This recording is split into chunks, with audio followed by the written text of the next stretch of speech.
Mga kababayan ko, mga kaibigan,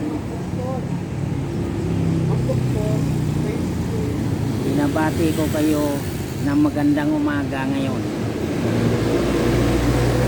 Marami kasi nagtatanong sa akin bakit daw tumagal na ng tumagal yung gira ng Russia at saka Ukraine. Kaya sinagot ko naman sila na ang gira na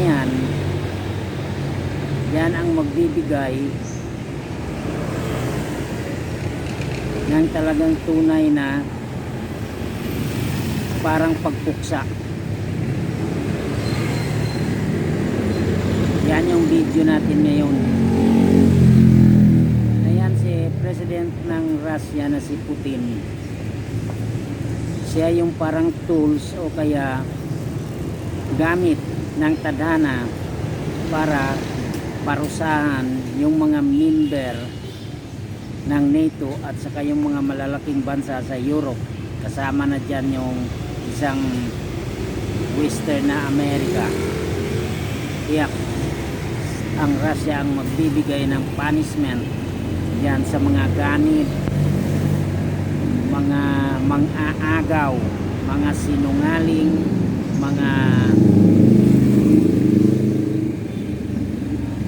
matinding matakaw na mga bansa tulad ng mga bansa sa Europe. Yan, matindi yan, kasama na dyan yung Amerika. Talagang ganid na ganid ng mga bansa, gumagamit sila ng paraan para masira yung ibang bansa. Ganyan yan.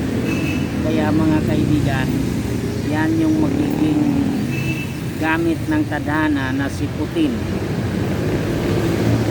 ang tatapos sa kahibangan ng mga mayayamang bansa sa mundong ito. Mga kaibigan, sana'y tulungan ninyo ako. Subscribe naman kayo sa akin.